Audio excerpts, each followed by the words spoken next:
I'm gonna tell you something. I'm Star-Lord. I formed the Guardians. Met a girl, fell in love. That girl died, but then she came back. Came back a total dick. Oh, please. He left out some important information, but that is the gist of it.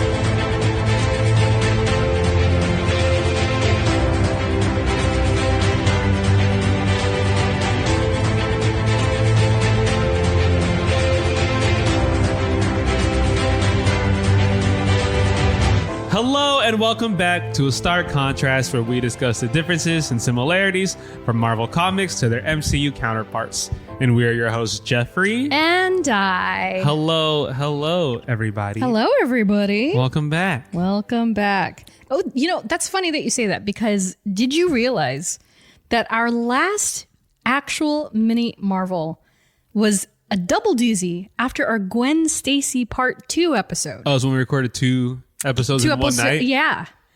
It was that long ago. That was a while ago. Yeah, because our 50th, which was supposed to be like a regular episode, we ended up pivoting and doing that 50 questions episode. Yes. So it's been a while since we've had a proper mini Marvel. Oh, yeah. But yeah, oh my so gosh, wow. welcome back, everybody. Hello. If my voice sounds a little stuffy, it's because it is. Me too, actually. I have a little tonsil stones going on with me. Oh my gosh. Yeah, fun times. Oh yeah. If you've never had those, consider yourself lucky. And it's a little cold here in California too. Just a little bit. I think my body's like, yeah.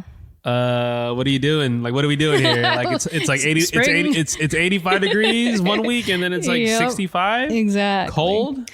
So that said, welcome to Mini Marvel number 9, where we talk about the broader Marvel universe and the MCU's hottest topics, usually. However, this episode, we're going to deviate from that usual outline and actually devote the entire episode, no spoilers withheld. So this is your warning now. Like, we'll talk about some stuff that's not tremendously spoilerific, but this episode is basically a spoiler-filled episode about Guardians of the Galaxy Volume 3. We are not sorry. We're not sorry. Officially in theaters as of yesterday, if you're listening to this on the weekend. So yeah, before we get into all of that, just one major thing we need to talk about real quick. Finally, we can talk about. Yes. So very happy to announce that some sensational news we have is that we've been invited by the Natural History Museum of Los Angeles County to be a guest at their First Fridays event. So this entire season, we've talked about it here and there. The overarching theme is fandoms and fantasy, and each month has tackled a different subgenre of that stuff. And so the last session, which is in June, is all about superheroes. And so they featured a podcast for every month, and we happen to be the one for superheroes. You heard it here first, baby. Yeah, so the May session just ended as of yesterday, but yeah, so we're really happy to be a part of their final event of the season. You can get tickets at nhm.org/First Fridays. We'll be sure to post the link. It's pretty cut and dry. You know, it is what it is, and exciting stuff. It's an evening event. You've never been to one of these, right, Jeff? I haven't been to one yet. They're pretty awesome, to be honest, because they look incredibly fun. Yeah, I've seen some like, social stuff on it, and yeah, amazing social stuff. Oh, right? Of course, the best, only the best social content I've ever seen in my life. P.S. It's me. So for those who are not familiar, it's essentially an evening event that takes place the second that the museum closes its regular hours, so 5 p.m. to 10 p.m. It's got, nightlife like atmosphere. It's got lights outside. There's live music. There's going to be at least 1 or 2 live musical performances from unnamed artists. I don't think they're announced yet, but I could be wrong. We'll know that shortly. as well as a live DJ. There's, cash bars, there's food trucks. It's a lot of fun. And the rest of the museum is still open. So you can actually enjoy all that. And then, of course, stop by the Grand Foyer where the dueling dinos are. Ooh. And you can get some stuff from Golden Apple, which is a store on Melrose. It's a comic book shop. It's an old, I guess you could call it historical LA comic shop, as well as yours truly. A stark contrast will be at the podcast corner. So stop by, say hello. Woo! Come chat with us and be on mic if you so desire. Mm-hmm. So that's going to be fun. Tickets are on sale. Hope to see you then. And we have some cool surprises that we're going to show at the event. And should be really good. I'm super excited for that. Super stoked. So this is how we know who our real friends are. It shows up. True. Yeah. It'll be good. It'll be great. So speaking of this episode, there's no notes. I literally put on this sheet, Guardians of the Galaxy talk. That's it. Who cares about notes? So that's all there's to say. Very true. But to wind up to that, I just posted, today, the day that we're recording this, I've just posted a reel, of the unboxing of the HelloFresh box. Mm-hmm. I had Geoffrey try one of the Zarg nuts. Zargnut bites before the show. It's some good stuff. It was really good. I can't get over it. I was like, and he's not even peanut butter. You don't even like peanut butter. I'm not like a huge fan of peanut butter. Yeah, and it's got peanut butter, cashews, even dates. Like I'm not. Yeah, I was like, I don't really eat dates, but all right. But imagine that it's got mini chocolate chips, cashews, pretzels, dates, and sweet chili sauce on top of peanut butter. I tasted a little bit, but I was like, this doesn't. It doesn't do anything, right? It's fine, and in a bad way. And then it's got that like nice little kiss of salt on top. Yes. Always need some flaky salt. They put on the little package finishing salt. I was like, wow, that feels fancy. But yeah, if you haven't yet check out the reel and see what the box is all about. It's really cool. Happy to share those recipes too. I think that'd be cool. So yeah, if you're interested, take a look. Now, let's get right into it, I guess, right? So Jeff and I had the delightful experience of not going to the premiere, but scoring tickets for the early access. Early access IMAX screenings. Yeah, and so we saw it last Friday ahead of the game. I got I got in line 3 hours early just to make sure we had good seats. You did. Yeah. Dai got there, I believe at around 4. 4 o'clock. Yeah. I, unfortunately, was still working. Yeah. And I was like, well. Miracle man over here. And I was like, latest, I was like, I don't know what, I hope I can leave at this time, leave work early. Because I didn't know what time they were going to start letting people in. It could have been 6:15. It could have been 6 o'clock. It could have been 6:30. I didn't want to risk, so I was able to leave my house early. I'll get off work early at around 5 p.m. And mind you, I live about maybe 35, 40 miles away from where we saw it at, down in Orange County. And I was like, well, I hope I make it. Fortunately, I got there in around an hour. I got there around by 6:05, 6:10 ish. Quite literally 5 or 10 minutes before they started letting people in. Yeah, which is the mind blowing part too. Yeah, and I was like, because that line when I got there got long. Yeah. And I was like, I knew I was going to get in eventually, but you might have had nosebleeders or front row. And it's an IMAX. And my neck, I already have neck problems. Yeah, exactly. Yeah, so thankfully, I don't know, at the time when they were counting people off, I think I was 35th in line. And then by the time they were starting to let more people in or letting us in, I was 20 something. So I was like, oh, wow. Okay, cool. And I assume it was a full theater. So it might've been upward of 500 people total, which is kind of crazy if you think about it. Cool. And so we were able to get some fantastic seats and watch the film, of course, written and directed by Mr. James Gunn with music by John Murphy. Where do we even start? I guess we Spoiler could. alert! I guess we. Yeah. This is the start of spoilers. Major Spoilers. If you haven't watched Yeah. Guardians of the Galaxy Volume 3, Yeah. watch it. Come back to the episode. Yeah. And then you can Yeah, listen. because trust us, you're gonna want to watch it. Like, Yeah. don't listen to this. Yeah. until after at least. 100%. Final warning. Yeah. Okay. Yeah. I think we can say, like, this was like, I think I was telling Dai this at the end after we got out of the movie. I was like, this might be like top 3 like trilogies of the MCU. Like the way that it ends, the send off. Yeah. Like the closure of everybody's stories. Yeah. It's really hard to compete. Well, and that would well, I'm gonna just go ahead and throw it out there. Would that be Captain America, Iron Man, and then Guardians? In that order? Or maybe Captain America, I was Guardians. rethinking about my Captain America, where Captain America ranks. I really yeah. was. And Because we had brought up Civil War, yeah, we but talked it's about like this, I think I don't think it's a fair comparison because Cap's story doesn't end there. Yeah. In Civil War, in Civil War, yes, Spoon. the fights between spoons and forks. Isn't it ironic? So I don't think it's fair. Yeah. Because we get obviously his closure story Yeah. in Endgame. Well, that's the thing, right? Because neither is Iron Man. It's not a closure story. Like it after Iron Man 3, he still continues. Yeah. So Guardians may very well be the first complete trilogy. Complete. Yeah.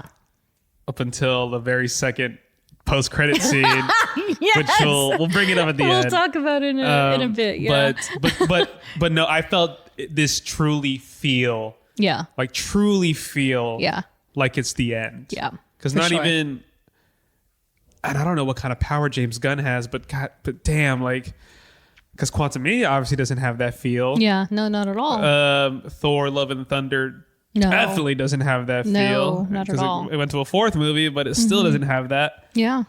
Iron Man 3, Yeah. Cap 3. Yeah. You knew that there was always going to be something more. Yes. Yeah. So- the totality of Guardians is like oof. Truly mind blowing. So let's take it back to the beginning of the film as well as much as we can remember how Yes. it goes.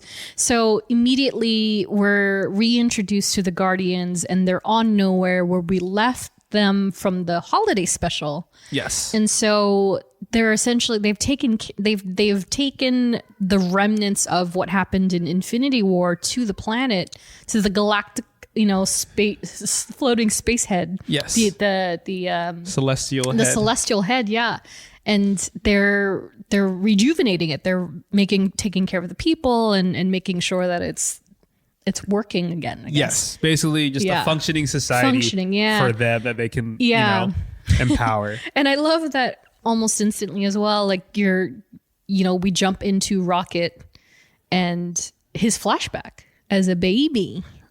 A baby raccoon. That's what the movie started with. Yeah.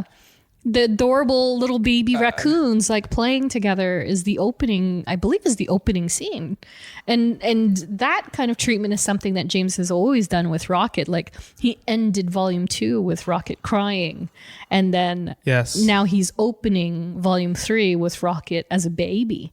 And of course the high evolutionary, reaching into the cage. So it was reminiscent to me of the last episode of The Last of Us, where when Ellie is born and her mom is holding her and she's crying and she's like emoting in such a way that's like, oh, the kid's a fighter, right? And she's like, yeah, you fucking tell him, Ellie. Yeah. And that's that reminded me of when they first show Rocket, because he's the only, like, I don't know if they're called cubs or not, but he's the only raccoon that doesn't back off. He's square off. Yeah. He like stares at this looming hand coming in. Yeah. And that immediately sets him apart from the rest of his litter. And so I kind of love that. And then that's when they transition to the modern day Yeah. raccoon and what he's doing. And how he's really taken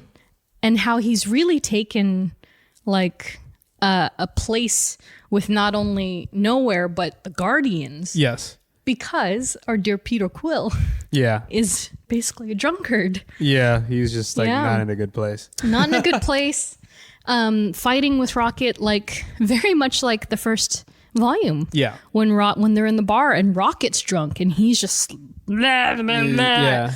And and Peter was trying to kind of placate him. Now the roles have reversed, and he's playing with his Zune. Takes the Zune, Yeah. and then here comes Adam Warlock Out of nowhere. out of nowhere. Yeah. No, literally, preface. no pun intended, but out of nowhere. Yeah.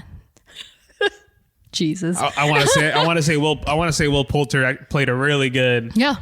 I thought he was like. think he did a great There was job. times where I was like genuinely afraid. I was like, oh, this guy is not scary. holding any punches. Yeah. But he's like they said in the movie, he's probably like less than a year old. Like he's still super young, so he doesn't know anything. He doesn't have any moral compass. Baby Grogu. Yeah, like there's no Very moral similar. compass on him. He's like, Yeah. I don't know what's like. You told him to show him, what was it? Yeah. Like show him you mean business or whatever. Yeah, and he just ends up killing the guy. We're like, everyone's like, yeah, exactly. you need to stop killing people. It's like, I don't know the difference. Like, Exactly. Yeah. And that's interesting because as we've seen in the Marvel Guardians of the Galaxy game, when they first introduced Adam Warlock too, other than the fact that he's all about alliteration Yes. in the game, in the comic books, it is also consistent that when we first meet him, he's got this sort of naivete about him. Yeah. And the way that they've kind of introduced this version of the character into the MCU like that, it makes sense. I could see people being like, "Oh, he's not as powerful as I thought it was," because he's not like an endless killing machine. Yeah. Who is stern and strong-headed and stuff. No, he's got a baby side to him. Yeah, because he doesn't know what he doesn't know what he's capable of. He yet. was quite literally born yesterday. Yeah. So very quickly we're introduced to him, and why he ends up taking Rocket is all part of the bigger picture. It's not only for the Sovereign's revenge. Yeah. It's because the Sovereign Yeah. was created by the High Evolutionary. Yeah.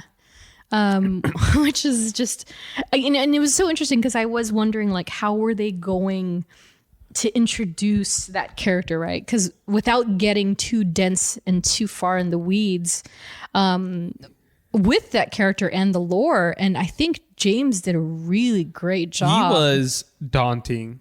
Oh yeah, I don't he was want to terrifying. pronounce the actor's name I know, I'm wrong because looking he's at- amazing. Yeah. But he was daunting. That was a legit. Chukwudi Iwuji. Yes, Chuck. They call him Chuck. he was legit. Fantastic. Like I was legitimately like scared. Yeah. And he was he was the guy in Peacemaker as well, Yes. right? Yeah, he's fantastic in Yeah, I Peacemaker. think that's why. Yeah, 100%. Yeah. And because I couldn't remember if it was Suicide Squad or Peacemaker, but he terrified me in Peacemaker too. Once you find out, like, oh, he's actually one of these alien things, or he's possessed by one of these aliens. He was quite terrifying. So Very. when James had been teasing, like, oh, Chuck's going to be in Volume 3 I think even then he was like, as a minor role. It's like, you That's liar. fair. That's fair. Yeah, and but yet only to reveal that he's the High Evolutionary is incredible, and I think they picked a great person to play him, and I think they explained his character very well. I think it is what it is. We've talked about this on the show too. They explain his purpose, what Yeah. he wants to do, why Yeah. he wants to do it, and you immediately either hate him or you're Yeah. like, well, yeah. Yeah, it's Um, evolution on crack. Shout outs Nico Santos for also being one of his like Oh yeah, that's right. like left hand, right hand. His main, Yeah. right? His main, like, left hand, right hand. That was really cool to see. Yeah, it was awesome. But yeah, he's terrifying. So basically, all encompassing what we've said in the last 5 minutes. Warlock invades nowhere because he is there to capture Rocket on behalf of the Sovereign, on behalf of the High Evolutionary, because we find out Yeah. Rocket was one of the High Evolutionary's Experiments, testing yeah. experiments, and they cut throughout the movie. They cut flashback and present day Mm-hmm. of when they ran the experiment on Rocket. Mm-hmm. He turned into this just genius, basically. Yeah, like pretty much. immediately, like an Yeah. immediate like genius. Yeah. And so Rocket escapes, as we see, and High Evolutionary has literally been on a mission to get him back because High Evolutionary wants Rocket's brain. Yeah, because he was able to unlock things that even a team of at least 3 or 4 Scientists, including the High Evolutionary himself, like, could not figure out, and that yet this little trash panda was able to figure it out. And I love his little voice. that was killing me when he was explaining Yeah. like what was wrong with that first and like I was like, who's voicing this? Why am I like gonna like It's totally cry? Bradley. You can tell it's Bradley. You can tell it's him. Is it really? If you can even really like when he tell. was younger? The inflections are there, yeah. And so I think No way. Oh yeah, and you know, like Vin Diesel has always I don't been believe adamant. that. No, 100%. I don't want to believe that. Vin Diesel has always been really adamant that he does Baby Groot too, without anything changing his voice. And I was like, I don't know about that. I think they do, but for Bradley Cooper, I think it's definitely him. But they did use a voice changer to kind of make him sound like a baby. But the fact that he's like, oh yeah, parallaxing of the steam is broken, and Yeah, I was like, who is this? Like, this is so insane. cute. He's adorable. And then going back to the flashbacks, yeah. we see like Oh, dang. I lost that war. So here we go. Oh, you did a quick Confirmation. search? Yeah, I did. So Sean Gunn once again provided the on-set motion capture for the character while also voicing young Rocket. really Cooper also voiced adolescent Rocket, okay, adolescent Rocket. while Noah Raskin voiced baby Rocket. So there's 3. 3. So that's so funny. So adolescent, he's the teen one. So Cooper is the one doing that part. Wow. And doing the chalkboard part, whereas a baby was doing the baby version, and then Sean Gunn was doing the younger Rocket. So Bradley did the what's Yeah. the sky? Yeah. That's the Rocket. sky. Rock. I was like, oh my god! I think I immediately started Holy crying. crap. I started crying. I was like, oh no. And then in these flashbacks, you see the friendship developed. Yeah. Between Rocket, Lila, Yeah. Teefs. Tooth. Teefs. Is it Teefs? Teefs. Oh, it might have been Teefs. Teefs. Teefs. And Floor. Floor. Yeah. And we know, I can't remember all of the actors off the top, except we know that Linda Cardellini plays Lila. Yeah, and then it's Chaudhry. Oh, Asim Chaudhry Yes. voices Teefs the walrus. Yes. And then Michaela Hoover voices Floor the rabbit, who of course, for people who remember Volume 1, she was one of the Nova Corps girls with the tablet. And she pops up in a lot of James's movies because they're friends in real life. But I can't remember if she was in Volume 2. She might have, I don't know, she might have been a bot or something. But yeah, so she made a return. I want to say like the development of that friendship of those 4 throughout the whole movie, and it was only being done through the flashbacks, obviously. Yeah. I thought it was just grown so well. It I was was so like, good. I am Invested. loving Yeah. and investing in these characters. Just one, their voices are just so like, how can you not love them? Especially Floor. Oh my Floor God. killed me. When James announced who was voicing everybody, and then he said Linda was Lila. Yeah. I was like, oh my God, because I love Linda Cardellini as a rule, and her voice is like fantastic. Her voice as Lila was Oh my so, gosh. I felt Yeah. the like, what's the word? I felt like the gentleness of it. Yeah. I felt the empathetic of it. Yeah. And I was like, Yeah. the empathy of it. And I was like, oh my gosh, these 4, Yeah. these, Yeah. it's just, I lost it. I know. And so, Yeah. spoiler alert, as Rocket was escaping, figured out how to escape. No figured less. out how to escape, by the way, Yeah. as an adolescent, a young adolescent, and his 3 friends die. Yeah. That broke me, and I was like, oh, this is one of those moments right now. I was Yeah. like, oh my god. Well, that's the crazy thing, right? Because I didn't even think that was going to happen. I didn't see that at all. I just thought that they were all going to have to get pushed back into the cage and then they would exterminate them somehow. But the fact that they got caught in the crossfire and It's even then worse. died that way, yeah, it's awful because first Lila gets killed because of High Evolutionary. Yeah. And then his minions come in and then shoot up the other 2. And then like the fact that he just like turns around and they're just like Floor was like collapsed in her little chair thing, and then Teeves is just like, yeah. And so sad. And then Rocket just screaming. Yeah. I was like, oh my gosh. And then suddenly, of course, and it pulls it all together because you're like, at least for me, when they're showing the flashbacks and they show that Chuck is like pretty much normal, right? He looks like a normal human being. And then, in present day. Yeah. Versus present day where he's clearly got his face like tightened up and you're just like, how did that happen? To me, I thought it was like, is that an evolutionary choice of some sort? Maybe. Yeah, that's what I was thinking too. But then they explain to you very clearly, like, oh no, he had to get that done because Rocket jacked him up. His face looked insane, probably. Which is fantastic. Yeah. And oh God, I'll get into this. That's gross. And this is another thing where it's comparable to Kang, right? It's like, how do you take a comic book character that has a very, very specific look? Like in Kang's case, he's purple and he's like blue or green, and depending on what day it is, and it's very much his skin, and he's got this helmet thing, and it's like, how do you make that look realistic? And I think, like at least at this stage, they did an incredible job with the High Evolutionary in particular because it looks so organic, like in every way of the word. And, they were able to flawlessly kind of pay homage to how he looks in the comics and then bump it up to what makes sense for the MCU, especially when it comes to Rocket and that whole incident. Which was, incredibly visceral. Yeah. It's just like what a wild, scenario for that little raccoon to have to go through and then thankfully get out of. I mean, we've been talking about Rocket a lot actually right now. Yeah.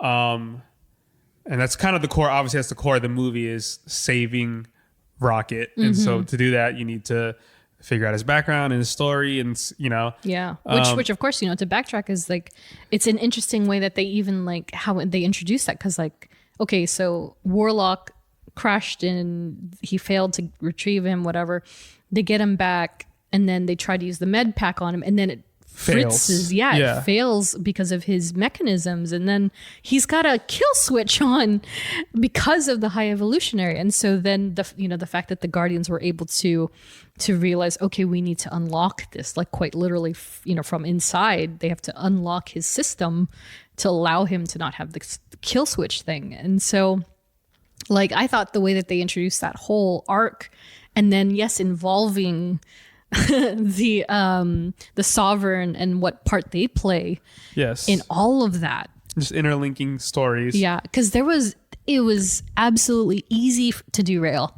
Like, they had multiple opportunities to completely derail the film, and I think Gunn was able to really play it out very smoothly. I agree. Yeah, like the writing of it was just phenomenal. Mm-hmm. Even getting like figuring stuff out about the other the other Guardians too. Yeah. Like, we got more backstory, like emotional backstory on like Mantis, on Drax, and even Gamora, who's not Gamora, but she's Gamora being reintroduced to her. It was very interesting. Yeah, like she's the leader of the Ravagers, and like and she's just a totally different, she's a completely different, different Gamora. Like Peter is trying to like hey, like we used to, and she's like, whoever that was, I'm not her. So stop. Yeah, and as badly as I of course wanted that back, I thought it paid so much more. It played such a bigger part not having them come back together. Yeah, because it doesn't have to be. Even though it's a perfect ending, it didn't have to be a happy one. Yeah, in so many ways, right? Like it made sense for those two very specific characters in that point in their lives, and I think he did a great job by doing that, because anybody else, they would have brought him back together. She would have given him a chance. She would have stayed. She wouldn't have, sacrificed her family. Because, of course, that's the overarching theme of Guardians, right? Yeah. And James has always emphasized that. It's about the family. It's about the chosen family that they have become. And so I love that at least for me, I caught on very quickly that he's like, he's setting the tone that she's like a Ravager. She's chosen to be a Ravager. No different than Gamora, the other Gamora. Yeah. Chose to be a Guardian. And so to take that away from her just for the sake of Peter Quill, because It wouldn't be like her. Yeah. he does have a gaping hole in his soul that he needs to fill that isn't Gamora shaped necessarily. It's just a bunch of problems. Yeah. That it's childhood trauma basically. And so it did them a great service for both characters to do what he did. And I like really appreciate that. I think people are constantly asking me and I'm like, why are you asking me? I don't want to tell you. And they're like, did you love it? And I was like, yeah. I loved it. And they're like, is it like everything you wanted and more? I was like, no, it's awful. And they're like, what? And I'm like, it's the worst movie I've ever seen in my life. Because I can't tell anybody. I can't tell somebody like, oh, it was really great. Gamora and Peter. Like, no, because none of that happens. It's not a happy ending, but it's the perfect one. Yeah. And so, I really, as much as I love and adored and learn to adore the original Gamora, I do appreciate this one for what she is, but she couldn't feel more separate. Like they're drawing the line very clear. Like this is not the same girl. It's not the same girl. Yes. Period. And how Peter copes with that is painful.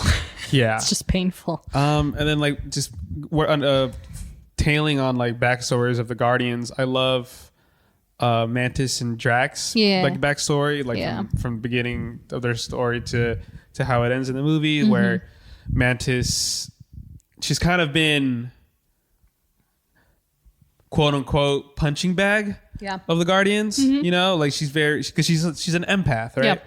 And so she's easy to yell at, but she has this like not just naive nature to her, but at the end of the day, she still has a good heart. She looks out for other people. She cares about other people. And so I love that like she's able to stand up to Nebula. Yeah. And even when Nebula's, because Nebula's scary and mean, obviously. And so the fact that, you know, Mantis was able to stand up to her and be like, look, you do this all the time. What about, you ever thought about how we feel? Da, da, da, da. And I was like, oh, okay. Yeah. And then I love Drax too. Backstory. Yeah. So basically at the end, like towards the end, like Mantis, you know, at the end, she's come to realization too. She was like, I lived my life, whatever Ego wanted me to do, lived my life with whatever the Guardians wanted to do. But I think it's time for me to find out what I want to do. And I'm like, yes, queen, do it. Well, yeah, because, you know, the entirety of her presence in the films it's been exactly that. She's just like sort of this innocent little, almost harmless guardian. Yes. That Drax has more or less become like a father figure to in a lot of ways. And he looks over her and sure, they punch each other with jokes and it's all haha and funny games and stuff. But you know, at the end of the day, like, yeah, she's as an empath, she's very absorbent of her surroundings. And so she does understand how Drax feels when Nebula is the way Nebula is and the way Nebula can be and just how the Guardians treat each other in general. Yeah. Very, very much so. And I think because of that, she feels everything 1,000 times more, right? Of course, because of her powers too. And so for her to finally build up over not only the course of the film, but like the course of her time since she's made her debut in Volume 2, it's been an interesting growth process because she really made some jumps in Volume 3, but they still feel like normal, like they don't feel forced at all. Like it does feel right for her. And I am glad that at the end, like, she really does kind of cut the cord. Like the fact that Drax was so willing, like, I will come with you because you need someone to protect you. And she's like, no. And she's able to identify like, no, we can't do that. That's the whole problem. Yeah. And as much as it pains her, you know, as much like very similarly to Peter and Gamora, like as much as it pains her, she still is able to walk away. Yeah. With the three Orloni or what is it, Orloni? Orloni? Yeah, they're the Orlonis, I think. the big giant space creatures. Yes. Oh wait, no, they're not Orloni. What are they called? Oh my gosh, I'm gonna hate myself for not remembering this. I forget, but they eat batteries. Yes, they do. God, this is gonna kill me now. I have But to look it up. Yeah, go ahead. On the flip side of Mantis, then like going back to Drax, like he was like, "Oh, I'll go with you. You need someone to protect you." That goes to show Drax's character, and then Nebula says this. I think I could be wrong. We can fact check myself on Friday when we see it again. The obelisk. Yeah, the obelisk. Obelisks. Yeah. And that Drax is not just a destroyer. He would make a great father. Yeah. And You were that- destined to be a great father. Yeah, or and something that like was his Yeah. role. Like, since he's not going with Mantis, so he's staying on Nowhere, and like all those kids that he can connect to that were imprisoned. So I think, I feel like every Guardian got like an amazing like ending, an ending that's fitting for them. Nebula was this mean, cruel, dark, second favorite daughter of Thanos, just trying to impress him all the time, and now she's become her own person, and now she's like basically the leader of Nowhere. Like she wants to take care of the town, as she said. and that's She's crazy. I would have mayor. never imagined her saying that 2 movies ago. Yeah, well, because she's always been in the shadow, right? Like no one's actually entrusted her to do anything or treated her like she was competent enough, especially when it came to Thanos, let alone Gamora, Yeah. And so now she's really been entrusted by the Guardians and the people of Nowhere. They look up to her in a way that she's never experienced before. Yeah. And she handles it like a champ. And she's also powerful enough to like protect them, you Yes. know, like that sick arm that Rocket has made her is like Insane. T-2000 stuff. It's like enhanced nanotechnology. Exactly. And so I wanted to double back a bit, speaking of the children and the High Evolutionary and all that stuff, the Counter Earth that High Evolutionary created, that was basically an Earth planet, but with anthropomorphic animal people. Yes. So that was a trip because, of course, this plays into Peter Quill's backstory, which I think has always been kind of like an underlying question, right? Like, why hasn't Peter Quill gone back to Earth? And so I love that they really do kind of dip the toe in with Counter Earth, and he's like tripping out. He's like, what? There's cars, there's like regular, like it's so bizarre and almost like a 70s era of a town. Pretty much, yeah. Yeah, right. And then, of course, also introducing the MCU's first F-bomb. Yeah. Which was incredible. I was like, whoa. So if you're joining us for First Fridays, if you come up to our table and say, shut the fucking door, we'll give you a prize. I mean, from our Coachella Guardians of the Galaxy batch of stuff. Yell it to our face. Yell it to our up. face. Yeah. But you have to underscore it with like, oh, also Peter Quill said that, right? Yeah. But yeah, to kind of, and again, it's like James has this wonderful way of seeding things, right? Be it in one film or over a course of films. Yeah. He's a very, very authentic, very trademark way of doing that. And so when he started to thread in, okay, this is how Peter's going to react on a like Earth, and this is what they're going to do. And so, of course, all that chaos ensues. And then we see the demise of Aisha, of course. And I mean, can we go back to the fact of like how cruel the High Evolutionary was? He was just like, do you have the asset? Yeah. Or you have Rocket? Yeah. Cool, let's go. Yeah. And his ship leaves, and Yeah. his ship was literally holding that planet together. yeah, And then they're like, let's leave. And then everybody just dies. everyone dies. You see the whole planet die. Yeah. And I was like, It's so messy. oh my God. Yeah, it's And cruel. then you see Aisha from the Aisha, Sovereign die. Yeah. So there's no queen now. So that, she's gone. that affects Warlock. Yep. Because she was more or less his mother, and so that's really sad too. Yeah. It's like, oh, Yeah. Well, he just lost The his High mother. Evolutionary does Yeah. not care. He does not give up. In the words of Rocket, he wasn't trying to fix the world. Yeah. he just hated how it was. Yeah. Something like that. Yeah. Yeah. So Counter Earth was wild. That entire sequence I thought was really fantastic too. Like it was kind of like you think you know what's gonna happen. And then I know at one point when Quill and Rocket got off the ship and then Nebula, Mantis, and Drax got on the ship, I literally like went, ah. I was like, of course. Of course they do. But then of course they unleash the second, like layer to that, which is all the children. Imprisoned children. These imprisoned perfect, quote unquote, perfect evolutionary children that the High Evolutionary has concocted and kept, and all they say is pub pub or jub jub, jub jub, jub jub. Yeah. And they speak a very unique language that does not translate. That was one of those loopholes that I thought, I was like, oh, did he leave a loophole there?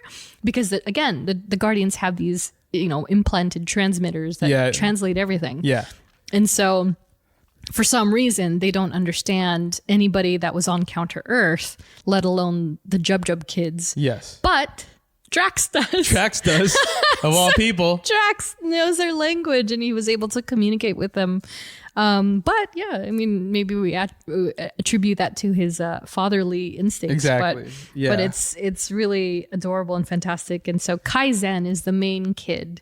And I thought she did a fantastic job. And she's the one that's named, I think she's Phyla. Yes. Which I texted Jeff this the other night. I was like, so Phyla is also Phyla Vell from the Captain Marvel, universe of characters, and Phyla Vell is the daughter of Mar-Vell. Oh. And so that's the original Captain Marvel, aka Annette Bening's character. And I was like, that's kind of a reach. Yeah. It's a little bit of a reach. Little bit. I don't think they're the same character, but still very cool. And then of course, like Kraglin. We haven't talked about Kraglin at all. We haven't, yeah. Yeah, and it's interesting for him too, because I think, when did he implant the Mohawk? End of volume 2. Was it the end of volume? Yeah. But did he implant it or was he just wearing it? Because I feel like he didn't implant it until later, but maybe I'm No, he wrong. was. Was it full on in? Because at the end, I think one of the post-credit scenes in volume 2, he was trying to get he was the hang. doing the thing, but I mean, like, was it like full on in his like skin? I think so, yeah. Ooh, holy moly. Think so. We definitely see a little more of that in this volume. And he's still struggling to be as good as Yondu, which, by the way, Surprise Yondu. Surprise, Yondu cameo, which, again, James Gunn speaks in technical lies, right? Like, he's like, oh no, I'm never bringing Yondu back. He's dead. He's never going to be. Technically is. But he is dead. He didn't bring him back at all. He was just a ghost, a figment of Kraglin's consciousness. It was really... It's in your heart, boy. I know. Oh my God. It was pretty perfect, actually. It was nice. Yeah, it was a nice climactic moment for the character because, he had been struggling also throughout the film. And he kind of took a back seat for the most part, which I feel like is pretty consistent across all volumes and all the films he's been in. He's there, but he's not there as prominently as the other characters, of course. Yeah. And of course, he's also Rocket. So it's kind of like you don't want to work the man too hard. And then, But yeah, I think he ended on a very good note as well. So he did too. Like, he figured it out. He figured out the arrow. Yeah. Like, he's a guardian. After stabbing Nebula in the heart. Yeah, that was funny. I was like, oh my God. And then other notable cameos, we actually have Nathan Fillion as one of the guards on that Ogretech planet. Yeah, because of course, initially Master Karja, yes, the Orgo Sentry. Orgo Sentry, yes. He was supposed to be in volume 2. Yes. And he ended up on a movie poster in a flash of like, an ego's yeah. like he's on that, but that was it. So he finally got redemption as a full-fledged character. And those Orgo sentries were pretty, that entire sequence is pretty funny. But the system override was pretty genius. Peter Quill using his very characteristic moves on the gals to get his way. Yeah. Played by the rat catcher. Daniela Melchior. Yeah. Melchior. Melchior, yeah. As Ura. She was fantastic too. I really liked her. Yes. I forgot how much I loved her in Suicide Squad. So Yes. I was like, wait, that's Daniela. I thought that all those cameos were really fun. And then let's see who There's else. James Gunn's wife, Yeah, Jennifer Holland. Jennifer Holland Played one of the workers there. Yeah. She I will say this. When she got shot in the leg accidentally, oh my god, her scream, it was so authentic. I was like, wow. I thought she really got I shot. was like just like Yeah. this like it's a proper reaction to getting accidentally shot. Yeah, 100%. And I was, oh no, it wasn't accidentally, but Gamora like purposely shot her in the leg. Yeah. And then, but like to her surprise of getting shot was the most genuine thing I've ever seen. Getting shot. It was kind of like there was like a amazing. second delay. Yeah. And then she's like, ah! Yeah. I was like, oh my god. It was incredible. I was like, God, she was fantastic. I was like, wow, Yeah, she is an actor. She I really love that. brought it. Yeah, she really brought it. And I almost said blurp because I wanted to bring up blurp. The blurp. The little blurp guy. He's a sweetie pie. So Adam Warlock's little pet that he accidentally killed the owner of. The poor Ravager. Yeah, a little blurp is a sweetie pie. That'll be cool to maybe see a little more of that character somewhere in the ether. Oh my gosh, who else do we? Oh, you know what? Big one, Cosmo. The space dog. Yes, Cosmo. This played by So cute. I know You know her name, right? Maria Baklova. Yes. I loved Oh my Cosmo. god, she was so good. She was a good dog. Oh my god, that The running whole- joke. Genius. The fact that like Oh my gosh. it bothered Cosmo the whole movie. And that's the funny thing, right? It's like one of those things that you're like, you know what? It probably does bother dogs. Like Yeah. when they hear it, they're probably like, "Oh, I'm a bad dog. It's like, I what? don't want to be a bad Like, dog." Can you just tell him? To, Tell him and they're I'm not like a they're bad like dog. Craglin, just tell him he's a good dog. Like Well, I would. no, I don't tell bad dogs that. And you're like no, take it back. And I'm like, oh, this is hilarious. So cute. Yeah. Like her voice was perfect. And that dog that they used, I forgot his name. Yeah. He's a sweetie pie too. And like the beautiful Powerful. I think people might forget how powerful Cosmo is. Yeah, no, yeah, exactly. Cosmo is a telepath and a telekinetic, and so traditionally, and I think they also examine this in the Guardians game. He in the game and in the comics, doesn't usually have that transmitter thing. Like Yeah. it wasn't translating like it does like In the movie? in the film, but he's usually able to telepathically speak to people. And so he has that power as well as the telekinesis, which is essentially moving things with his brain. And so the fact that they displayed how powerful this poor little puppy is, like, held the ship for that long. yeah, held the ship, pretty much played Jean Grey in X3, just in this Yeah. version, and held the thing together. And then, and the fact that like, I mean, that was another thing I loved. That whole climax was incredible because, Mantis like running, they're all helping each other as the Guardians do. And so Mantis like running to Cosmo as she's about to collapse and like, "You're a good dog. You're a strong dog." And she's like, "Strong, I'm strong," or whatever. I was like, oh my God. And These then freaking Craglin's characters.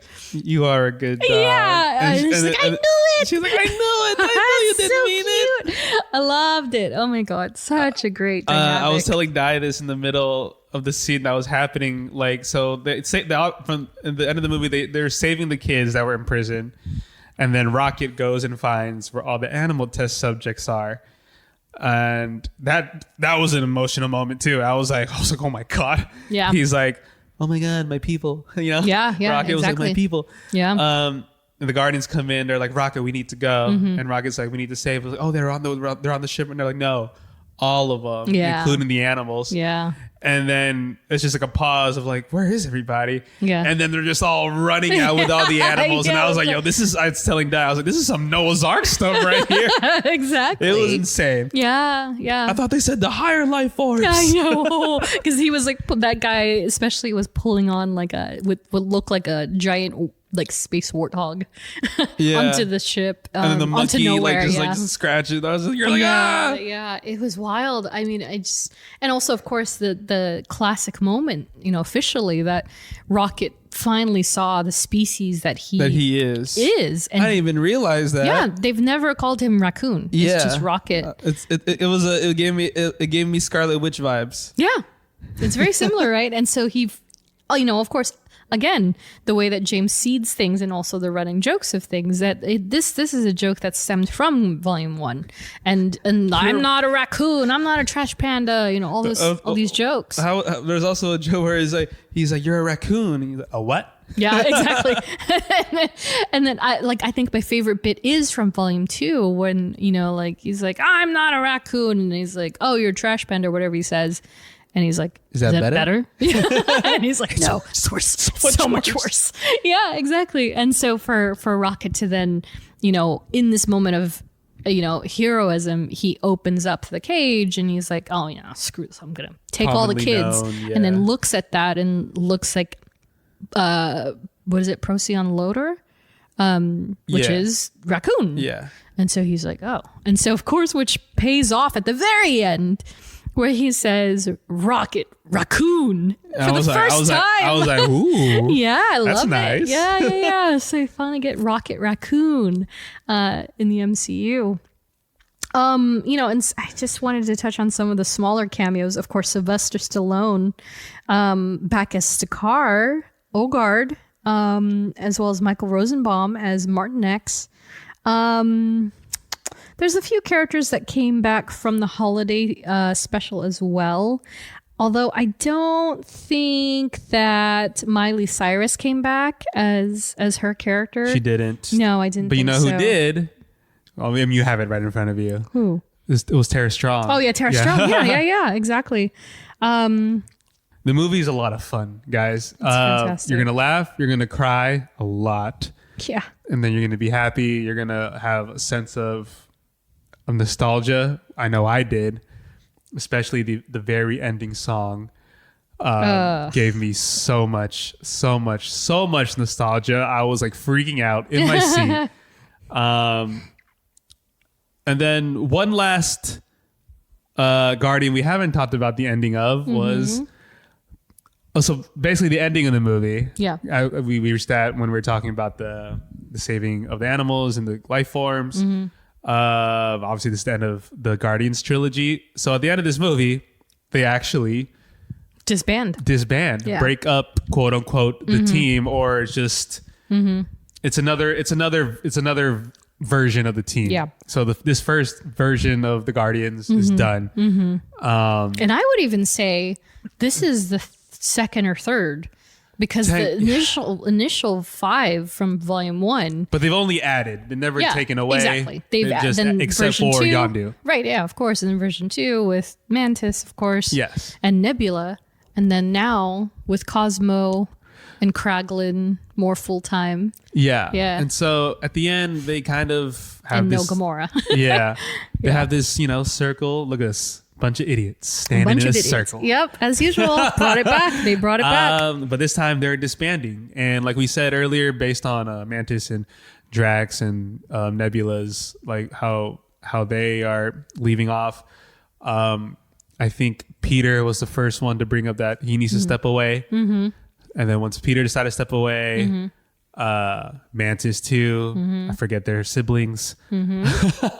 Yeah. Drax. I love that they don't harp on it too much. Like they did it, they took care of it in the holiday special, got rid of it, and they don't make it a huge part except for when they're picking they're on like, each other. He's your brother. Yeah, exactly. yeah. Nebula taking care of the town. And then, but it was Rocket that was like, what?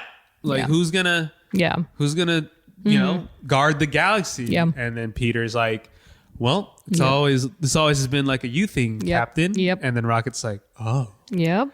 Well, yeah, and it's like the first time that he doesn't consider himself captain, right? Because that yet again another joke or running theme that James has had throughout the film is that Rocket has always fought to be captain or fought to be like my ship, it's my ship, it's my ship, and here he is finally at the end of this trilogy, and throughout what they've been through over the course of 6 films.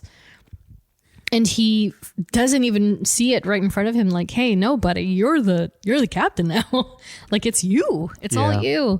And so he shepherds the new wave of Guardians, which is more or less comprised of Adam Warlock, Cosmo, Phyla, Kraglin, Blurp, even, and of course, Giant King Alpha Groot, which is monstrous version of himself, which is very similar to the comic books. Oh, that's crazy. Yeah, he's gigantic. Oh, I think another thing speaking of Groot, we forgot to mention. Yeah. He doesn't just say, Yeah, he am doesn't Groot. say.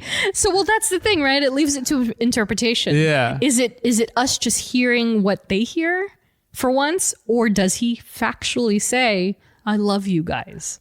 I've never heard something so jarring in my life. It's like, what where I was the like, hell? literally the whole crowd audibly was like screamed.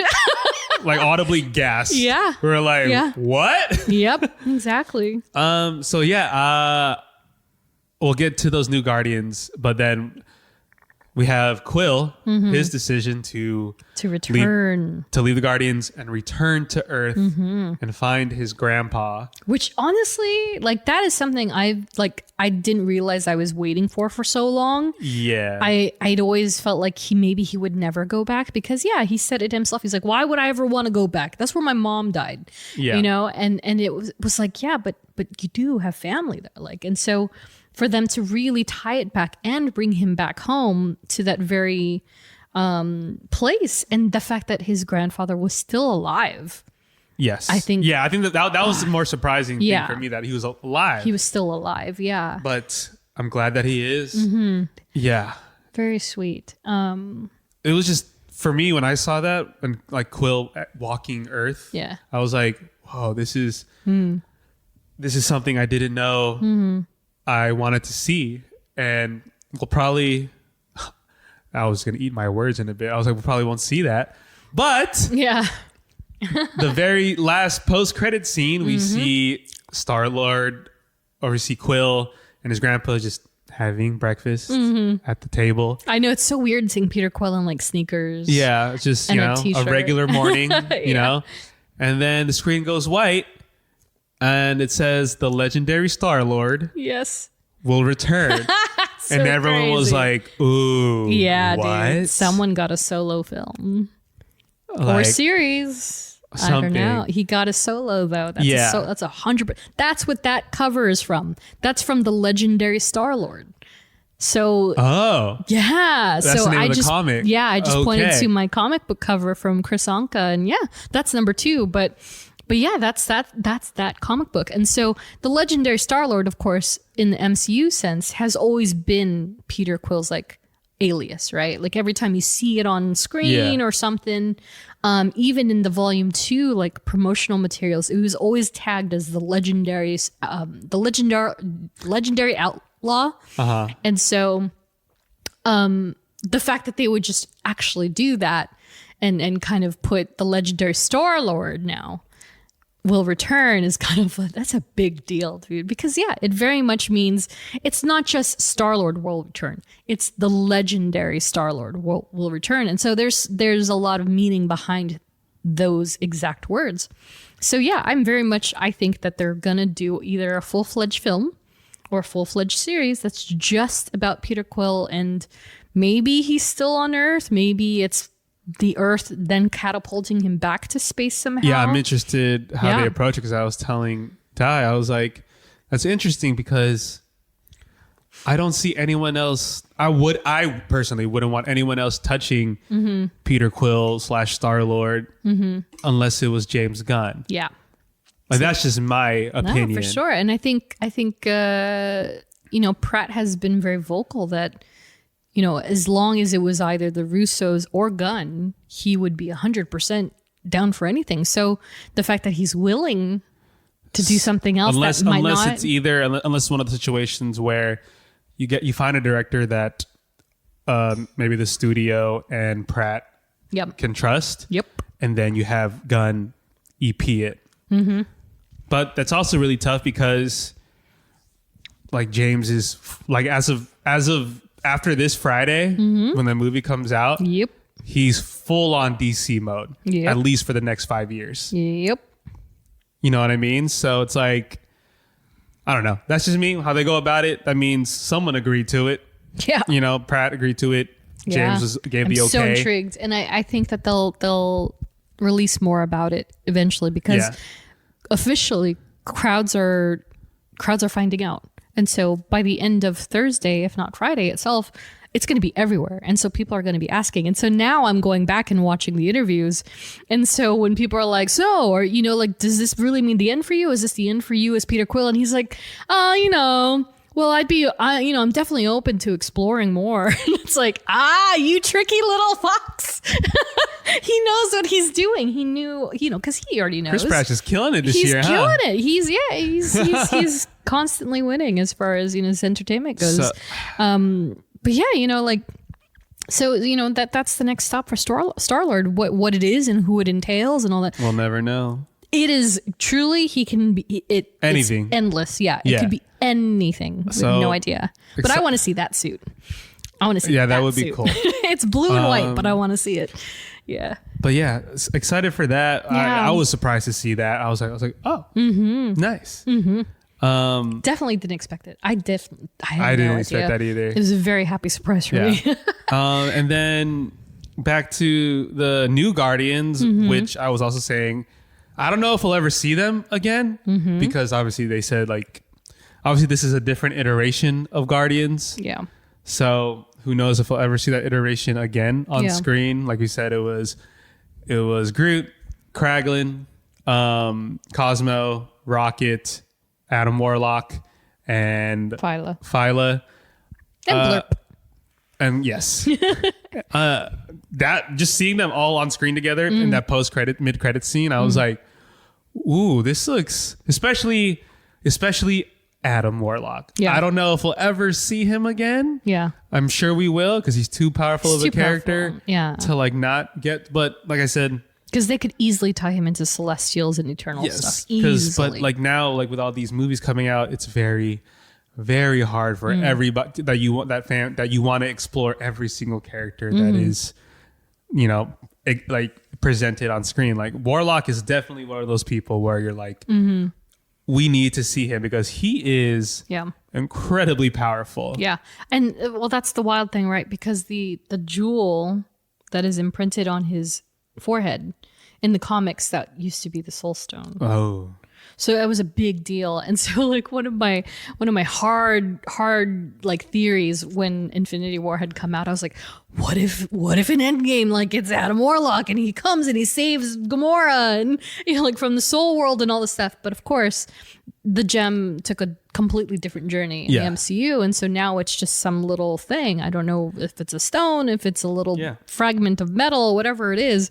And so, the character has taken on a whole new life in this version of himself. So it's very curious because he as well anything can happen to this kid. He could be anywhere. He almost killed Rocket. He almost killed all of them. That's insane. I thought Drax was. I was like, oh, he's beating the crap out of Drax. I thought for sure he killed Drax. I thought for sure he was gonna kill him. So I don't know how we will see this new version of Guardians ever on screen. Like I said, with the Kang Dynasty and Secret Wars coming up in a couple years, literally anything and anyone can pop up.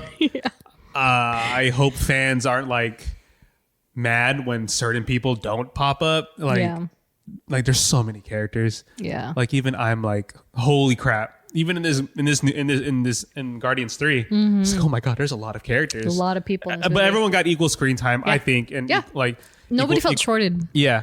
But oh my gosh, with the High Evolutionary, with Cosmo and Kraglin and Rocket, man, everybody, Warlock, the Sovereign, the Ogre Tech, planet. Yeah, but this movie, it really. the part where I cried the most. Yeah. Was when Rocket was about to die, Yeah, for sure. and he was like, "I'm ready to. Can I Oh, join?" I know. And so he like very quickly, he sees Lila.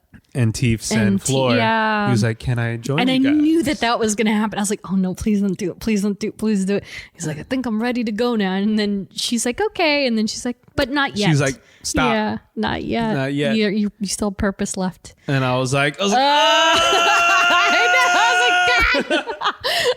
It's like one of those moments that is a very commonly used trope as far as like the between of life and death goes, right? Like the white light and all that good stuff, and seeing that one loved one and then seeing the other loved ones and how badly he wants to just be free, right? Yeah.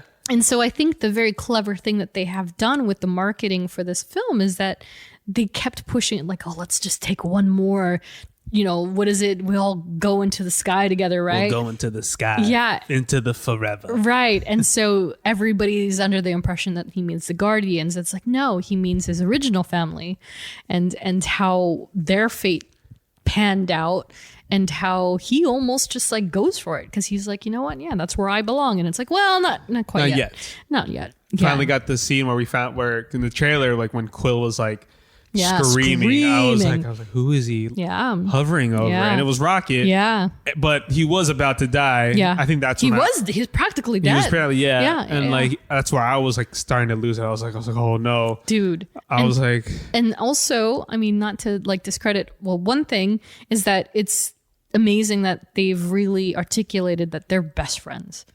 That I think that's really awesome. Yeah. Because like And from that's the my first best film, friend. We have to say my best friend. The best friend. And then which is really sweet because it did really start to build up from number 2, right? They had a few problems, but one of the cut scenes at the end was them flying together, with the jetpacks, and that was really sweet. And so of course it's built up over the course of that film and then all the way up to now. And then of course, I was going to say, and Peter Quill's death for the record. Oh my God. I was like, So uncomfortable. No. I was like, no. I genuinely thought he died. I was like, is this the death that they're I thought he doing this movie? died. I thought 100% he died. I was like, oh my God. And I was like, no one can go to him. No one can killed say. I was like, Star-Lord. who the fuck? Yeah.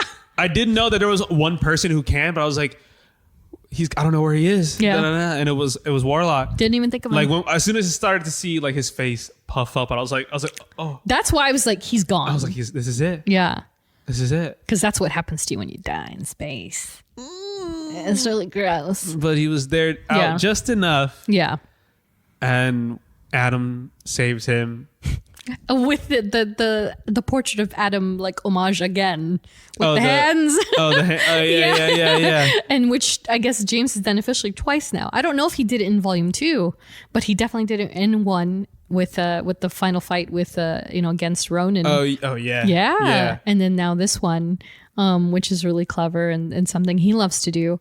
I genuinely thought he was a goner, and I thought, like going back, of course, like volume 1, going back for his freaking Zune, right? He like the Walkman, but this time it was for the Zune. And then which we come to learn, of course, is because he was getting it for Rocket. Yes. Which is like, oh my God.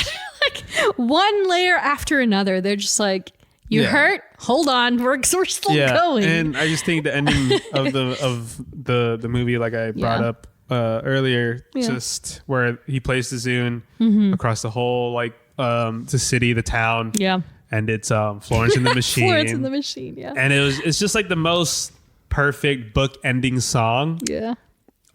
Like if that song was played at the end of the movie in the early 2000s, it's like, okay, that's corny and that's typical. Yeah. But it plays here at the end of Guardians 3, and I'm like, nostalgia and just pure bliss. Yeah. And so that's the great word for it, is bliss.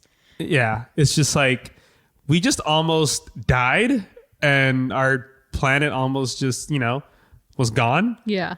But we're rebuilding, and I'm going to play this song. And yeah, it's just like you leave the theater just feeling very joyful and happy. Which, by the way, that song came out in 2008. 8. So it's 15 years old. Dang. Wow. Yeah, you slap that song Yeah. in any 2010s romantic comedy Yeah. or coming Yeah. of age story. Yeah.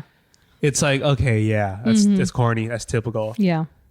But here, it Yeah. just ejected like so much, just like serotonin. Yeah. Yeah. Serotonin. It was great, and everybody's dancing. Nebula's dancing awkwardly.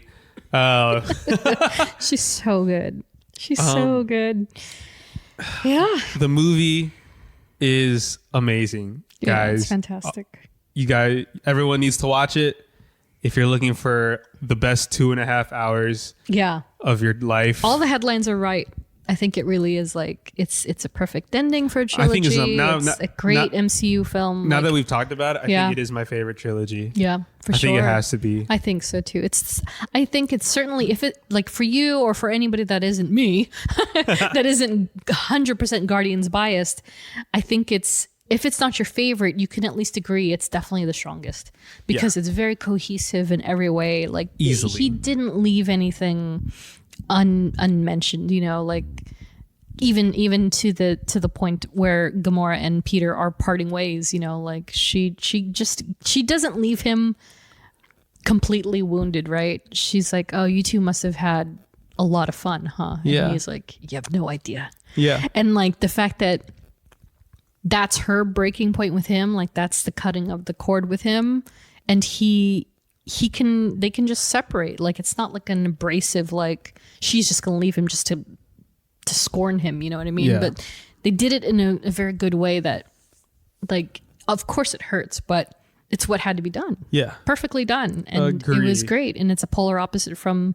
the fights and all the intensity that they've endured throughout the entirety of the film. So the way that James like sent everybody off was like really fantastic. So yeah, it's kind of wild to have like my favorite franchise of the MCU also have such a strong trilogy like that. I think it's the strongest. There's like nothing I could have asked for. The perfect more. start and the perfect bookend. Yeah, 100%. Because like I said, near the top of the show, if they had gotten back together as much as I would have wanted that, I know that doesn't make sense. It wasn't right. It didn't make sense. Yeah. So bravo to James Gunn. Yeah. My God. Go watch it. Go watch it. Again. Run it up. We're watching it Yep. again. Yes, we are at the fan event, and I'm knocking on wood that somebody will show up. Hopefully we'll get somebody. Yeah. But we'll see. Yeah. Yeah. So, All right. Is that it? I think so. Oh my goodness, y'all. So that's the end of the show. For our next episode, with Guardians, of course, breaking hearts left and right, we will officially embark on one of my favorite characters in recent years, Gamora. Oh my God, finally. I feel We've like been waiting. I keep feeling like she's the last one, but we haven't even touched half the group yet. Yeah. So, with Gamora, like she is more or less her tenure in the films is over, more or less. Like she's done. So this is a great time to actually talk about her and the character and revisit some of her moments in the films. But yeah, dang, that's it. That's insane. We'll have Gamora next up, and then so thanks for listening. Woo! A We Are Groot salute to Nats, Katie, Sherry, Andrew, Joe, Liz, Ashley, Ed, Jenny, the Arachnid, Tyler, Robin, Melanie, Andrea, Claire, Ariel, Eve, and Laura. Follow us on social at STRKCNTRST. If you like what you hear, review, rate, and subscribe. And be sure to drop in and see us at NHM's First Fridays. Cop your tickets. Visit In us. June. Say hi. Yes. Once again, thanks for listening, and we will catch y'all in the next one. Catch you later. Bye. Bye. And we'll kill anyone who gets in our way. No, not kill anyone. Kill a few people. Kill no people. Kill one guy, one stupid guy who no one loves. Now you're just making it sad.